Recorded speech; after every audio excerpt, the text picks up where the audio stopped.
Perdana Menteri Benjamin Netanyahu, ia menegaskan bahwa ancaman yang dihadapi oleh Israel ini tidak terbatas pada kelompok Hamas di Gaza, tetapi juga melibatkan Iran sebagai poros utama perlawanan di kawasan.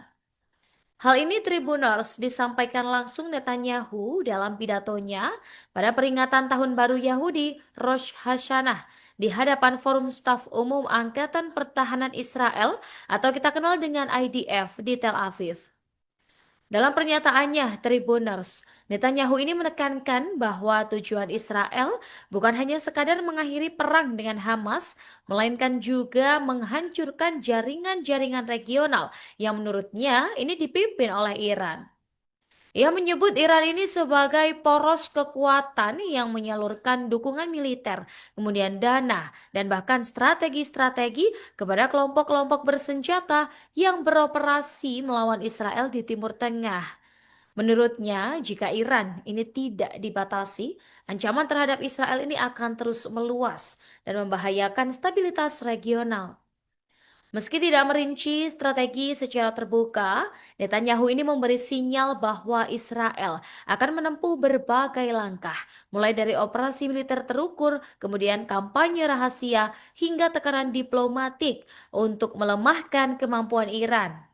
Sejumlah pejabat militer Israel ini sebelumnya juga telah mengingatkan publik bahwa negeri itu harus bersiap menghadapi kampanye berkepanjangan yang bisa mencakup perang siber, serangan presisi, serta operasi melawan kelompok-kelompok proksi yang didukung oleh Teheran.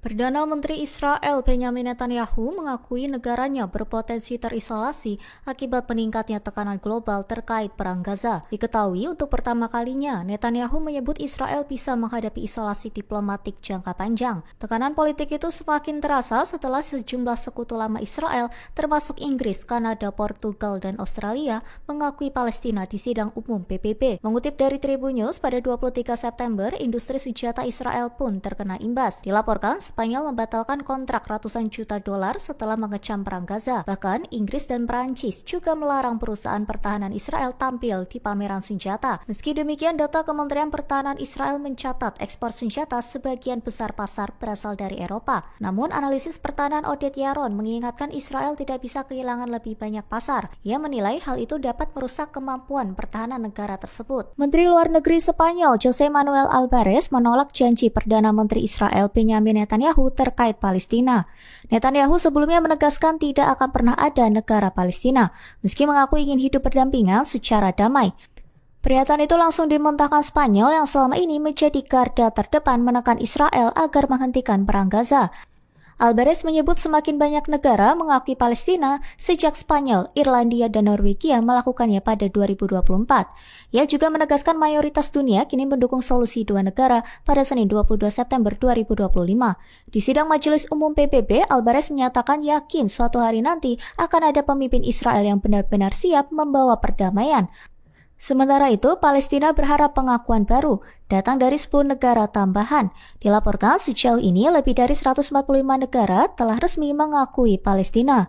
Presiden Amerika Serikat Donald Trump dijadwalkan membahas rencana mengakhiri perang Israel di Gaza bersama para pemimpin negara Arab dan Muslim. Pertemuan itu digelar di sela-sela Majelis Umum PBB di New York pada Selasa 23 September 2025. Diketahui Trump akan bertemu dengan para pemimpin Arab Saudi, Qatar, Uni Emirat Arab, Mesir, Yordania, Turki, Indonesia, dan Pakistan. Gedung Putih menyebut pembahasan mencakup penarikan militer Israel dari Gaza, pengiriman pasukan penjaga perdamaian regional, serta proses transisi dan pembangunan kembali wilayah yang hancur. Presiden Indonesia Prabowo Subianto juga diperkirakan hadir. Ia menegaskan kesiapan Indonesia mengirim pasukan perdamaian ke Gaza. Sementara itu, sumber menyebut Hamas bahkan menawarkan gencatan senjata 60 hari yang dijamin oleh Trump dengan imbalan pembebasan sebagian tawanan.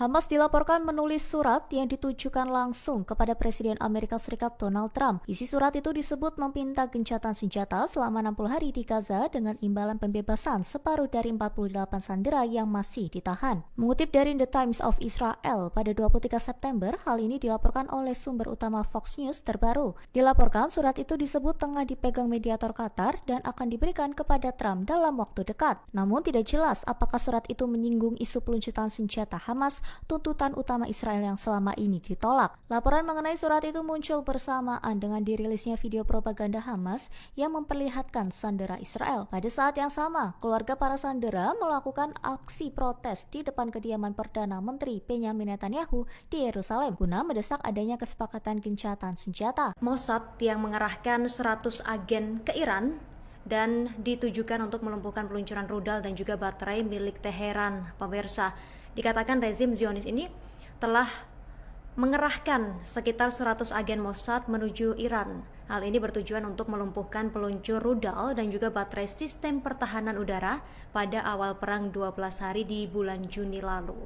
Operasi Mossad ini melibatkan sekitar 100 operator asing, di mana menimbulkan tantangan logistik dan komando yang besar. Ini menurut himbauan dari laporan Channel 13 yang dikutip dari Iran Internasional pada Selasa 23 September 2025, pemirsa. Agen-agen Mossad atau Badan Intelijen Israel ini menjalankan misi memasang dan mengoperasikan sistem rudal berat selundupan untuk menonaktifkan peluncur rudal dan juga baterai pertahanan udara milik Teheran.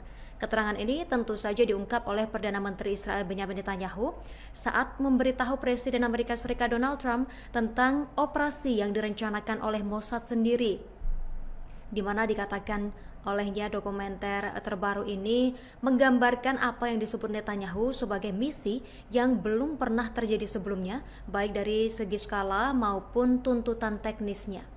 Negosiasi mengenai program nuklir Iran ini dimulai di bawah pemerintahan Trump dengan ultimatum 60 hari. Nah, pada hari ke-61, tepatnya 13 Juni, Israel meluncurkan invasi kejutan selama 12 hari, bertepatan dengan malam menjelang putaran ke-6 perundingan dengan Washington. Pada hari ke-9 pertempuran udara, Amerika Serikat melancarkan serangan terhadap 3 situs nuklir Iran, dengan Trump kemudian membanggakan bahwa mereka telah menghancurkan program nuklir tersebut.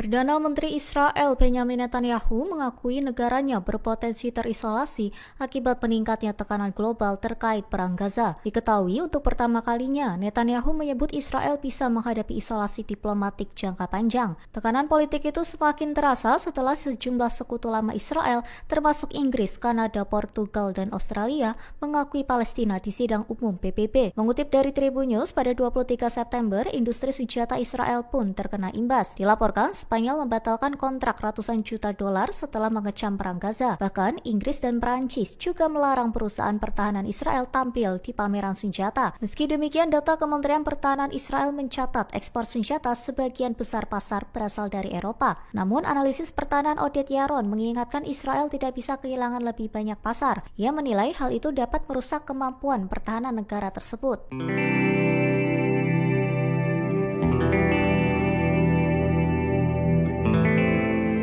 Perdana Menteri Jepang Shigeru Ishiba menegaskan bahwa pengakuan Tokyo terhadap negara Palestina hanya menunggu soal waktu. Pernyataan itu disampaikan Ishiba dalam sidang umum Perserikatan Bangsa-Bangsa pada Selasa kemarin. Ishiba mengaku kesal dengan pejabat Israel yang dianggap menghalangi solusi dua negara terkait masalah Palestina. Ia pun mengancam akan mengambil tindakan baru jika Tel Aviv masih saja bebal. Komentar Ishiba disampaikan di tengah ramainya langkah negara barat yang mengakui negara Palestina. Terbaru ada Inggris, Kanada, Perancis, Australia hingga Portugal. Sempat muncul spekulasi bahwa Jepang tunduk pada Amerika Serikat karena tak kunjung mengakui negara Palestina. Sebagaimana diketahui, Tokyo merupakan sekutu dekat Washington dan menampung sekitar 54.000 personel militer Amerika. Namun pidato Ishiba di sidang Majelis Umum PBB seolah mengklarifikasi bahwa isu tersebut tidak benar. Tokyo sangat ingin melihat Palestina hidup aman berdampingan dengan Israel. Namun ia tak setuju jika Hamas terlibat dalam pemerintahan Palestina di masa depan. Sama seperti Amerika Serikat, Jepang juga menganggap Hamas sebagai kelompok teror.